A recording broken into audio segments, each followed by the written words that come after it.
Okay, John, welcome to our office, and we would like to, brief you with the project. But first, I would like you to discuss some of your products, and I believe I have some initial specs with in the selection.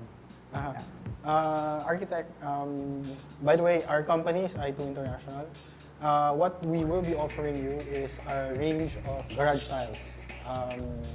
These tiles are specifically designed to be used in the garage for vehicles to roll over them. No Okay, problem. so it's really designed for the weight, for Yes, traction. yes, and for all. traction, for the Okay, weight, okay. and of course the environment. Okay, Sometimes there's rain, all right. it might get slippery, things like that. And there's no chance that there's going to be some buildup of moss or molds. These are the different colors that we're offering. So these are the actual tiles. That's the This is the texture. option. I think Yeah. what's more suited for the garage. Yes. I think we prefer this one. And I think this was the initial selection with, I think, this texture. This texture, Yeah. right. I would just like to mention, this style offers 22 different colors or tones. For that particular color. Yes, and not just tones, but the texture as well. All right. I think you can get a better idea with the layout. So you could see, we could do a mock-up Yeah. so that you could see when we lay it out that it has different tones and textures. So it really registers as a quartz, no? Like a feeling of a quartz. Correct. It is. Okay. It is. It's a quartz range. So what's the porosity? Because you're saying it's like basically it won't it's resistant to mold. Correct. So it's very dense. It is. I think for a tile to be classified as porcelain, that in itself, it should be less than 0.5% water absorption. So Okay. this is way past that. Talagang it's rated So to be it's used almost like outdoors. 97% Right. non-porous. Correct. What we have on stock is 15 by 30 cm, but we can also mix that up into 15 by 15 Okay. to create Okay. some kind of a pattern. Okay. Which we can show now. The intent is to have a garden feel from the entrance of the garage or the carport. You see the driveways. We're using mostly all of this material for the reason that we really don't have a big garden. No? But what we're trying to show is that with or without the cars, it's still part of the garden. Because I really find it very beautiful to see this kind of character, and from above, as you go down from the steps, you can see this texture from that porch. No? What we're trying to avoid is the feeling of a back of a house or utility area, Right. which is usually garages are Neglected. Yeah, neglected, and it always feel that it's really just a driveway. Garage, correct. Yeah. So here it's really part of the main procession. Once you enter the house, you see the entire foundation or the platform of the entry as a very dramatic dark stone, which is again the quartz field. So I think if we get to use this here, we're even showing you how we wanted it to flow to the wall. No, for us, it's really a very dramatic texture, no?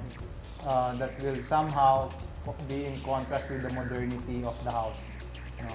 So it's not all very hard concrete feel. I think you'll be able to achieve what you've created in your perspective. Yes. That look, Yeah. this is exactly it. Okay. This is Good. exactly good.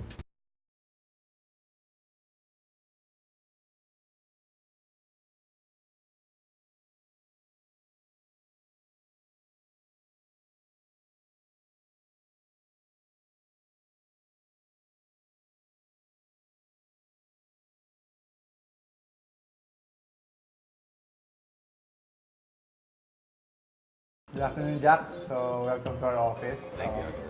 I think we already have initially specified some of your materials. Dan Right? Edwards. Yeah, so Dan Edwards. And we like this specific material, no? Which we basically incorporated in the image that you're seeing. Everything that will be exterior and gray, Okay. I would like to use this exterior version. Okay, it's a cement finish. Yeah, of your cement. And I believe this can be pigmented, right? Yes, it can You be any color you want. any color Any that you color, want. yeah. And we're thinking of deepening the color, which is what you're seeing now is just, of course, a solid, opaque presentation of that material. But in reality, of course, we want the patina. Yeah, the rustic look. Yeah, the very organic Yeah. character. And then, of course, the interiors will have to be a lighter version of that. But I think it's the same. For the wall preparation, it has to be a semi-smooth plastered for interior and exterior. So it's like a typical preparation. Typical preparation. Yeah. Then we apply it with a steel trowel. First coat to fill the voids. Second coat to smoothen it out. And then we do a light sanding before we do a third coat. On the third coat, that's when we use a Japanese trowel, it's a very thin stainless trowel. Okay. And that's when we start burnishing it. Depends on how dramatic you want the rustic to come out. So we can have more rustic look on it or less. It depends on how much we burnish it. Well, what's the first coat? It's the same material. First coat, same material. So it's all throughout, it's the just same color. thickening it. Yeah, it's just thickening. Thickening it. And then to keep hiding the pores. Yeah, correct. And then reach that level of Reach that level. smoothness. Once we're really smooth, that's when we start burnishing it. Well, it's still slightly wet, just to get the rustic look of it.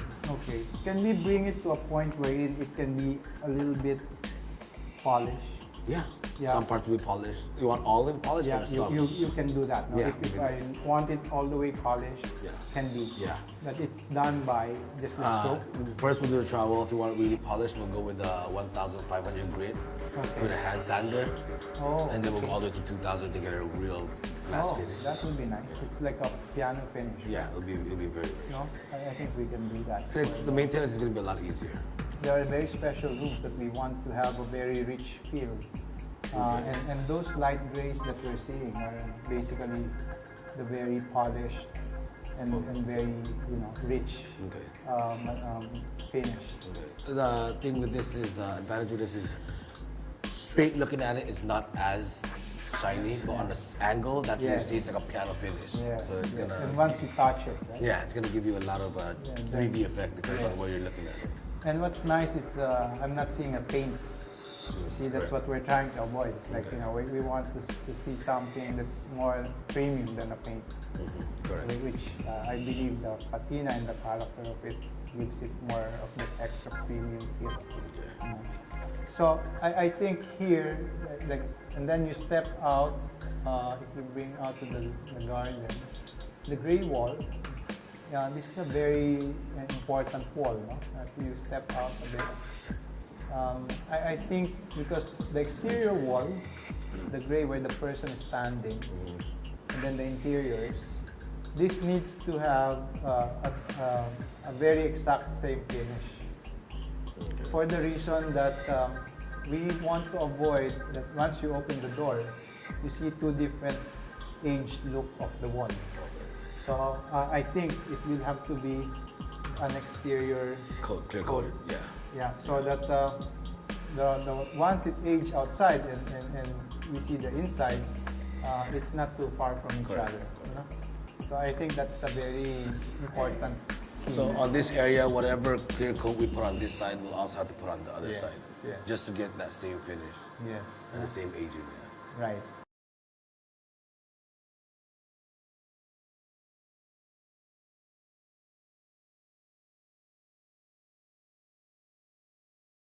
This is architectural lighting. So Okay.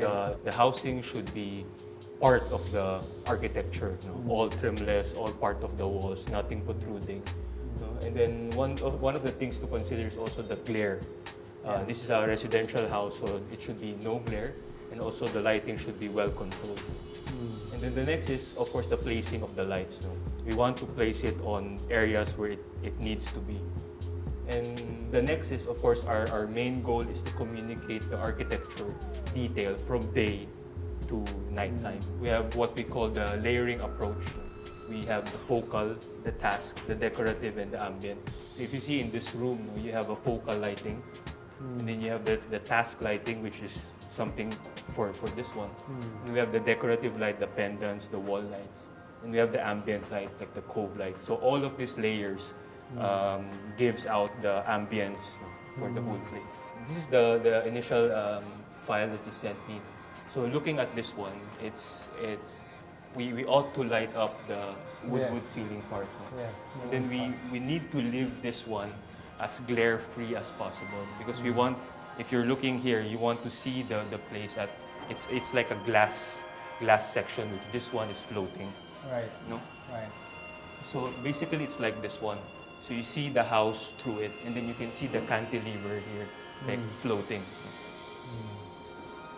So this is the back part. So of course you want to light up the whole wood part as naturally as possible. Yeah. So also looking at this part, the main focus of the house is the entrance. No? So if this is a pool and you're in daytime, you want to look at this one as a floating step. In nighttime, you want to perceive this as also a floating step. Yeah. So looking at this one, when you enter the room, no, of the whole house, no, so you're welcome with a very narrow narrow pool light. No, it's very moody, and it accentuates the whole pool. No? So if you're like sitting here, you can see the whole. It's very natural. Very Alright. natural. Great. Great. That's nice. I like that.